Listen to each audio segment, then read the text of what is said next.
Hi BookTube, my name is Sarah and welcome to the Bookish Knitter. Happy Friday everybody. I'm here with another Friday Reads. I am loving doing these. I say this every week. It's so much fun. So, little life update stuff before I get into the reading goodness for this video. So if you guys have been watching my Friday Reads, you know I mentioned that I had a doctor's appointment on Monday and oh my gosh, that was an adventure. It was literally a whole day affair. I had booked the whole day off of work thinking I'm not going to need the whole day. I should be home by about 4 o'clock and then I'll have some time to relax at home, enjoy part of my day off. But unfortunately, that's not the way it worked out. So I got to the hospital about 10:45. My appointment, my first test was for 11 o'clock. So I got taken in right away and had my echocardiogram done. And then I had an ECG that I had to do. And then it wasn't until 2:30 that I had to had my clinic visit with my cardiologist. So I know like it's, 2:30 is a rough estimate, but it was like really quiet. Like it's usually packed in the clinics, but you can clearly see that because of COVID, they're only taking so many patients at a time. So I thought, okay, maybe I'll actually be on time today. Now I finished all my testing around 12:30 and I thought about going down to the cafeteria and getting something to eat for lunch. And then I'm like, no, I'll be out of here like around 3:30. And I'll grab something. I didn't want to be wandering all over the hospital. Let me put it that way because I was very nervous about the whole COVID situation. So I brought a granola bar with me. I'm like, I'll just eat this and it'll be fine. So I got reading my book. I finished a book that I was reading. I started another book that I had brought with me. That's the beauty, you guys, of having an e-reader is that I had plenty of books to choose from. So I ended up chatting with a couple other this mother and her son in the waiting room, and just sharing stories and stuff because her son was my age, but he has Down syndrome. Very, very sweet young man, so sweet, and so was she. They were just delightful to talk to, and anyway, so like 2:30 comes and I'm like, okay, I haven't been taken in yet, whatever. So I go back to reading my book. Next thing I know, it's like 3 o'clock. 3:30. Finally at 3:30, I get brought back to the room. So from the waiting room to the smaller, doctor visit room. So I'm sitting in there and then her associate, it's another doctor, I don't remember her name, but she works with my cardiologist. She's, she's I want to say a resident. Is that how it goes? I'm not sure. So she goes through all the bullet points with me, my health, how have I been feeling, what medications am I still taking, has anything changed, yada, yada, yada. So we were talking and having a couple laughs and stuff like that. She's really, really sweet. I've been dealing with her for a few years. So then it was about 3:45. She left and she's like, I'm going to go get the doctor and I will be right back. And I said, great, thank you. So I figured 15, 20 minutes. After 5. It was after 5 o'clock before she finally came in. And she came in apologizing. She said, we did not forget about you. What happened is that another patient at the clinic ended up having a very serious medical episode. And it had to be like an emergency thing where I don't know if it was a code blue or not. I didn't hear anything. Usually you can hear them over the intercom, so I don't think that was the situation. But whatever the incident was, she had to be taken to like a room. They had to book surgery like immediately, that kind of an idea. And she says, so that's where she was dealing with that. And I'm like, do not apologize for that. Because if it was me in that situation, I'd want all your attention on me as well. So, at first you're a little annoyed. And then when you hear the reason why, it's like, okay, I totally get it. Stuff happens, right? So needless to say, my appointment, I didn't get home until 6:30 on Monday night. It was a long day and I was starving by the time I got home. So it was a whole thing. And then, back to work on Tuesday and it's just been work all week. That's really about it. Yeah, I've got the sunglasses on. Mostly the reason I wear the sunglasses is like they act like a headband because I'm having a hair day today. So that's the only reason why. It's not sunny. They're calling for like major, major winds today. I'm a little bit concerned about my internet and power. I'm hoping we don't lose either of those things because I do work from home and I kind of need both of them in order to do that. So on to the reading. What have I, been reading? What am I reading today? That's the thing. I have been doing so much reading this week, you guys. this Sunday's weekly reads, like weekly update, is going to be like crazy. Like, I am really, really pleased. A lot of reading I got done at the hospital, and stuff like that, so that was a bonus. But just in general, I've been feeling at night, like I've been watching baseball at night again now because I did resubscribe to the MLB package, and I love to watch my Red Sox. Even though I'm a Torontonian, excuse me, yes, I love my Boston Red Sox. The hat sitting right there is actually a Red Sox hat. It's navy blue, I know, but I assure you it's a Red Sox hat. Anyway, so I've been watching the baseball games at night, and I've just been reading, which is something I used to do like all the time. I love nothing more in the summer than putting the baseball game on in the background and reading a book. It's like so relaxing for me.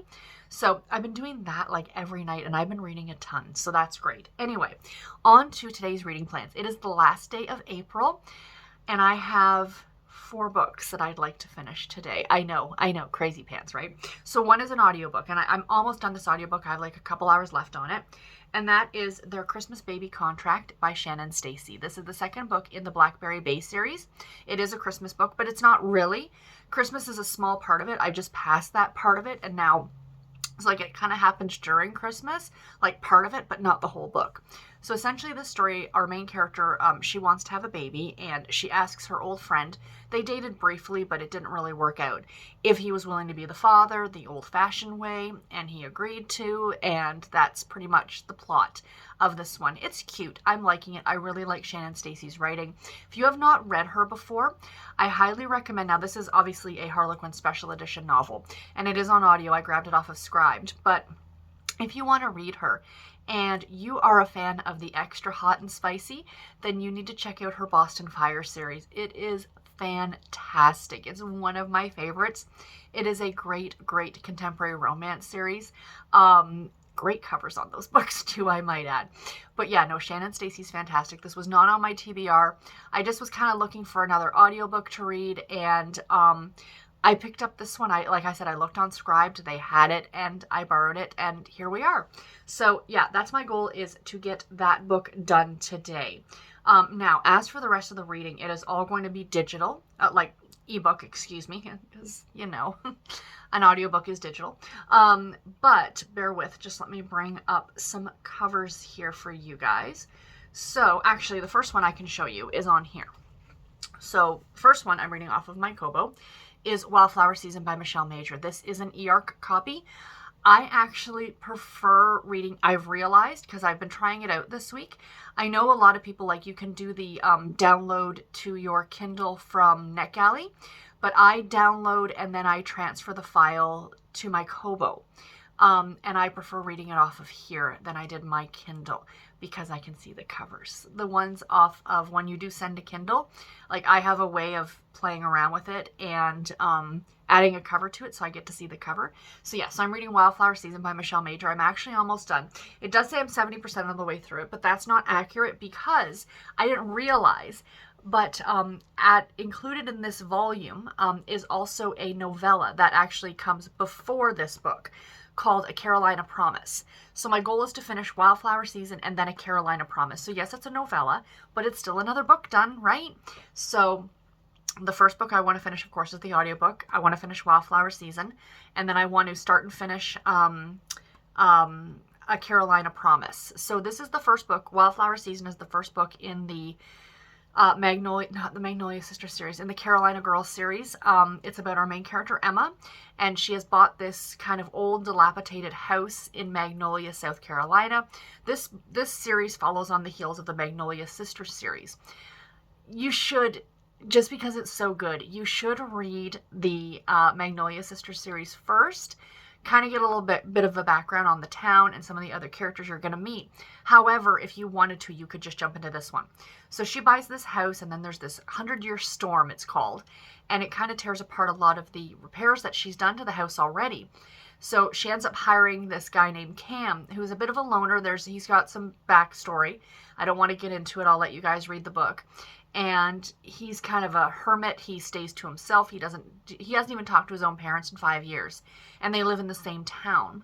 And so of course there's the romance between the two of them while he's helping her fix up this house, or that she's going to turn into a inn or a bed and breakfast or whatever you want to call it. So it's so good. I am really enjoying this one, you guys. I can honestly tell you at this point, unless this book takes some drastic turn in the last 40 pages, this is probably going to be a 5-star read. I am loving it so much. So like I said, that one, and then I also want to read Wildflower Season. And then the last one that I actually do want to read today, if I can fit it in. Like I said, I've got 40 pages left of Wildflower Season, and I think the novella is only 40 pages. I should have no problem fitting in a middle grade book. So that's my goal. I thought I wanted to read one more Babysitter's Club book this month.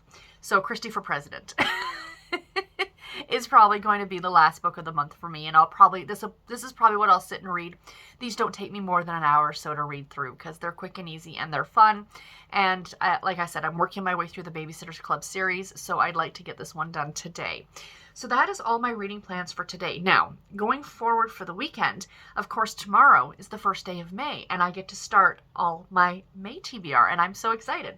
So as I've been having you guys do for me, I want you to pick me a book. So I randomly picked 2 books off of my May TBR, and I don't have pictures of either of them. Oh no. Oh, I'm so disappointed right now. So just give me a second. While we're talking, I'm going to look up the covers here for you guys so you guys can see the pretty covers.